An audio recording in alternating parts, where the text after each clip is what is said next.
Assalamualaikum warahmatullahi wabarakatuh. Halo semuanya. Jadi di video aku kali ini aku akan mereview tentang kalimat dalam bahasa Indonesia.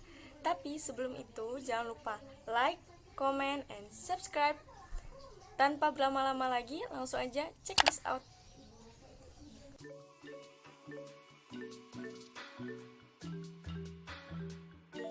Pengertian kalimat dalam bahasa Indonesia. Satuan bahasa terkecil yang mengungkapkan pikiran yang utuh, baik secara lisan maupun tulisan. Kalimat sekurang-kurangnya memiliki dua unsur, subjek dan predikat agar bisa menjadi suatu kalimat.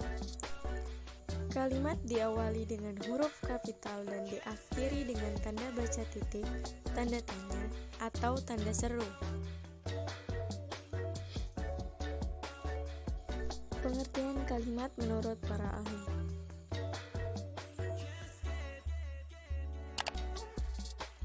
Krida Laksana, satuan bahasa yang relatif berdiri sendiri, mempunyai pola intonasi dan terdiri dari klausa. Satu bagian dari ujaran yang didahului dan diikuti oleh kesinyapan, sedang intonasinya menunjukkan bagian ujaran itu sudah lengkap.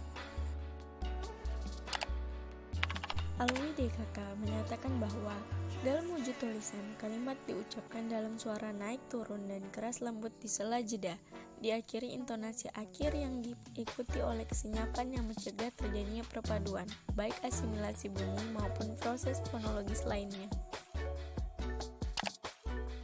Menurut Darjo Widoyo, kalimat merupakan bagian terkecil dari suatu ujaran atau teks wacana yang mengungkapkan pikiran yang utuh secara ketatabahasaan. Kalimat sebagai keseluruhan pemakaian kata yang berlagu, disusun menurut sistem bahasa yang bersangkutan. Kalimat disusun oleh unsur-unsur seperti subjek, predikat, objek, keterangan, dan pelengkap. Yang pertama, subjek atau yang dikenal sebagai yang melakukan suatu aktivitas. Subjek ini dapat berbentuk jenis-jenis kata atau bisa juga berbentuk contoh frasa seperti frasa nomina. Contohnya sebagai berikut. Yang kedua, predikat atau yang dikenal sebagai kata kerja yang dilakukan oleh si subjek tadi. Nah, si predikat ini bisa berbentuk frasa verba seperti. Yang ketiga, ada objek atau korban yang dikenai perbuatan oleh subjek. Dalam kalimat pasif, objek biasanya diletakkan di awal kalimat menggantikan posisi subjek. Sementara itu, dalam kalimat intransitif dan kalimat semi-transitif, unsur kalimat ini tidak digunakan sama sekali dan fungsinya digantikan oleh unsur pelengkap dan keterangan. Contoh dari objek sebagai berikut. Yang keempat, pelengkap. Pelengkap biasanya terletak setelah predikat, ataupun jika ada objek maka letaknya setelah objek. Pelengkap sendiri itu bisa berupa frasa nomina, adjektiva, klausa, preposisi. Contohnya seperti berikut. Dan yang terakhir adalah keterangan. Sesuai dengan namanya keterangan, maka fungsinya adalah untuk menerangkan. Nah, keterangan sendiri bisa diletakkan di awal kalimat ataupun di akhir kalimat setelah pelengkap ataupun setelah objek. Keterangan bisa berupa keterangan tempat, keterangan waktu, keterangan cara, dan sebagainya. Contohnya sebagai berikut.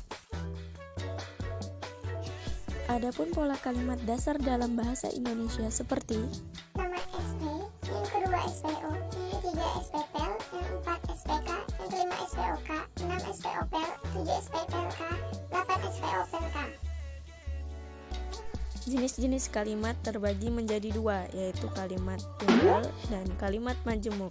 Pertama, kalimat tunggal adalah suatu kalimat yang hanya memiliki satu pola kalimat, yaitu hanya mempunyai subjek dan predikat. Kedua, kalimat majemuk.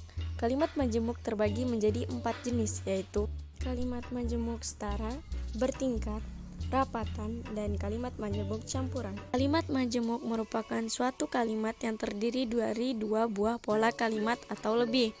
Kalimat majemuk terdiri dari induk kalimat dan anak kalimat yang didahului dengan konjungsi.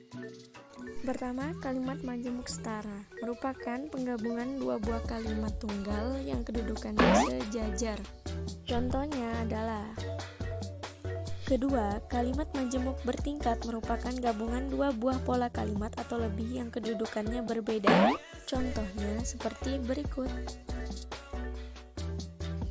Yang ketiga, kalimat majemuk rapatan merupakan sebuah gabungan beberapa kalimat tunggal dikarenakan persamaan subjek, predikat, ataupun objeknya. Maka pada bagian sama hanya disebutkan sekali, seperti yang ada pada contoh berikut. Dan yang terakhir adalah kalimat majemuk campuran, merupakan suatu gabungan antara kalimat majemuk setara dan majemuk bertingkat yang terdiri minimal 3 buah kalimat. Contohnya seperti: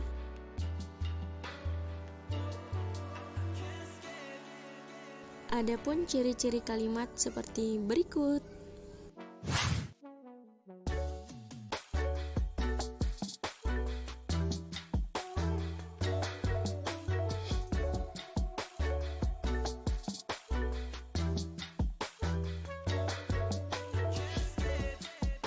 Untuk membentuk suatu kalimat yang baik dan benar, maka kalimat harus memiliki syarat-syarat seperti berikut.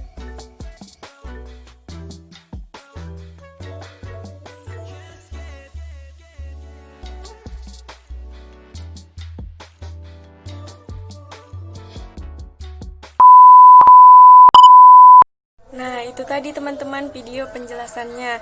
Sekarang setelah menonton video tersebut, teman-teman sudah paham kan apa itu kalimat, pola kalimat, dan sebagainya. Semoga apa yang aku sampaikan bermanfaat buat kalian semua.